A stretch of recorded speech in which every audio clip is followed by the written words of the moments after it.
गुरुवार से श्रावण मास की शुरुआत हो गई। श्रावण के पहले दिन सुबह से महाकालेश्वर मंदिर सहित शहर के अन्य शिव मंदिरों में भक्तों का तांता लगा रहा। महाकालेश्वर मंदिर में तो दर्शन के लिए श्रद्धालु देर रात से ही कतार में लग चुके थे।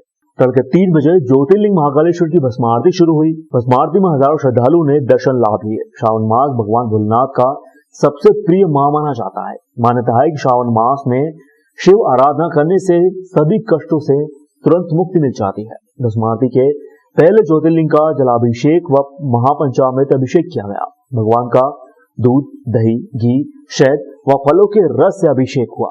अभिषेक के बाद भांग व चंदन से भोलेनाथ का आकर्षक श्रृंगार किया गया। भगवान को वस्त्र धारण कराए गए।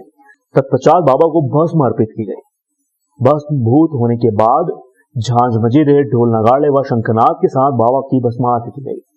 भक्त आज के दिन का विशेष इंतजार करते हैं, इसीलिए आज महाकाल के दरबार में सुबह से ही उत्साह व आनंद का माहौल बना हुआ था।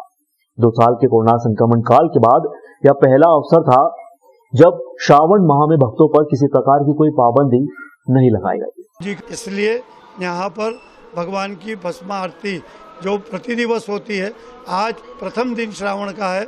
इस श्रावण में प्रथम दिन में भगवान का पंचामृत पूजन, सभी रसों से भगवान का स्नान और चंदन से और भांग से भगवान का श्रृंगार संपन्न किया है।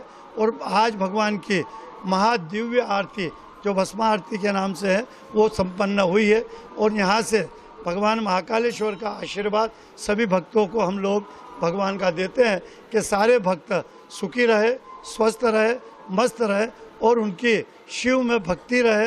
और ऐसी ही भक्ति और ऐसा उत्साह इस श्रावण महीने में सभी भक्तों का बना रहे। छात्रावास शुल्क वृद्धि के विरोध में अखिल भारतीय विद्यार्थी परिषद ने विक्रम विश्वविद्यालय का आज घेराव किया।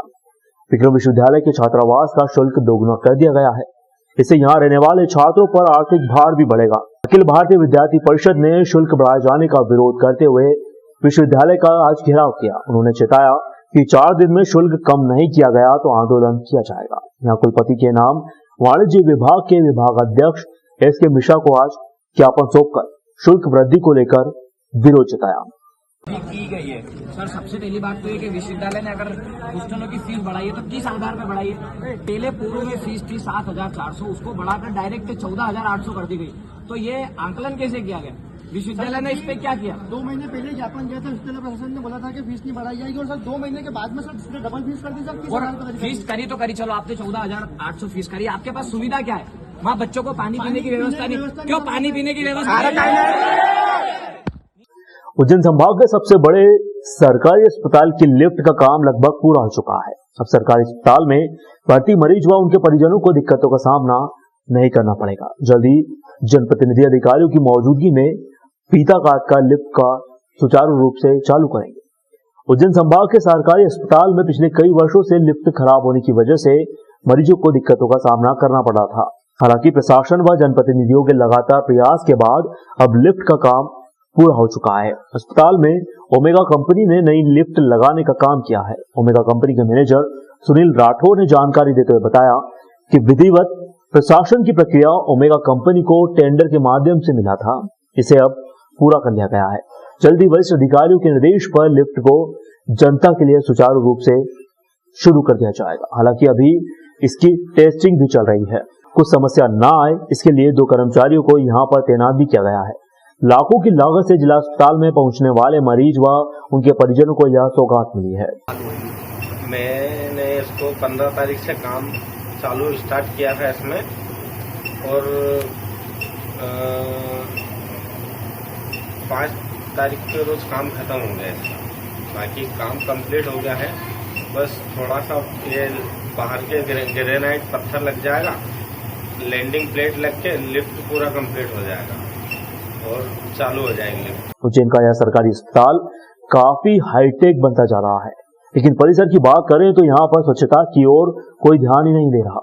परिसर में बड़ी मात्रा में पानी जमा हो गया है, जो बीमारी का घर है। बरसात के समय परिसर में बड़ी मात्रा में पानी जमा होने से लोगों को कई दिक्कतों का सामना भी करना पड़ रहा है। उज्जैन के बक्सी रोड स्थित किशनपुरा में रहने वाला चीतर लाल पिता रामनिवास उम्र 60 वर्ष 6 महीने पहले विनायक गुप्ता जज की कोर्ट में चेक बाउंस के मामले में 6 महीने की सजा व 50,460 रुपए के अर्थदंड से दंडित किया था। यदि चितरलाल मानसिक रोगी भी था और कल शाम को 5:30 बजे अचानक तबियत खराब होने के बाद जिला अस्पताल लाया गया, जहां जांच के बाद डॉक्टर ने उसे मृत घोषित कर दिया। मृतक कैदी के बेटे रुपेश ने बताया कि जीतनलाल ने कई लोगों से रुपए उधार लिए थे। इसके एवज में उन्होंने कई लोगों को चेक भी दिए थे। चेक बाउंस के एक मामले में उनको धारा 138 में 6 माह की सजा हुई थी। 28 जुलाई को वे रिहा होने वाले थे। ये हमारे यहाँ पे CH से कंपाउंडर ने सूचना दी, कंपाउंडर द्वारा मर्ग कायम हुआ जी। अब ये जांच होने के बाद क्लियर होगा कि खाने में बंदी की मृत्यु होने का कारण क्या है।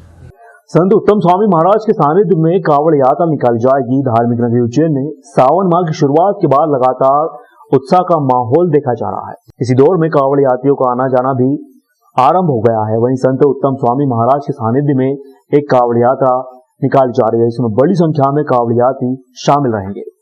भारतीय जनता पार्टी के पूर्व सभापति सोनू गहलोत ने जानकारी देते हुए बताया कि संत उत्तम स्वामी महाराज के सानिध्य में एक कावड़ यात्रा निकाली जा रही है, जो पिछले 15 वर्षों से निकाली जाती आ रही है। इस दौर में कल कावड़ यात्रा त्रिवेणी से आरंभ होकर महाकालेश्वर मंदिर पहुंचेगी। इस दौरान बड़ी संख्या में कावड़ यात्री शामिल होंगे। समर्पण सेवा समिति द्वारा 2007 से निरंतर यह कावड़ यात्रा का आयोजन परम पूजनीय संत श्री ईश्वरानंद जी महाराज उत्तम स्वामी जी के मार्गदर्शन में चलता आ रहा है।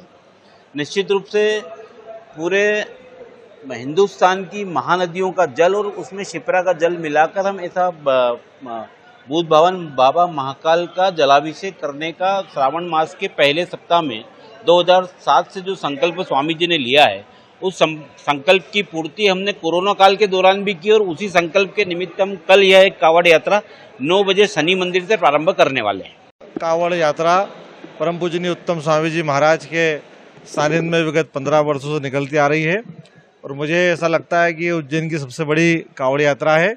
उसमें उज्जैन नगर के साथ साथ आसपास के ग्रामीण अंचल से भी बड़ी संख्या महिला पुरुष सम्मिलित होते हैं और चूंकि सावन का प्रारंभ हो रहा है तो मुझे लगता है कि इस कावड़ यात्रा के बाद से उज्जैन का जो धार्मिक वातावरण है बढ़ने वाला है। तो हम सबके लिए गौरव की बात है कि पिछले वर्ष परम पूजनीय उत्तम स्वामी जी ने नर्मदा जी की यात्रा की है और विगत 2 वर्षों से कोरोना काल के कारण बड़ी कावड़ यात्रा निकल नहीं पा रही थी, प्रतीकात्मक रूप से निकल रही थी।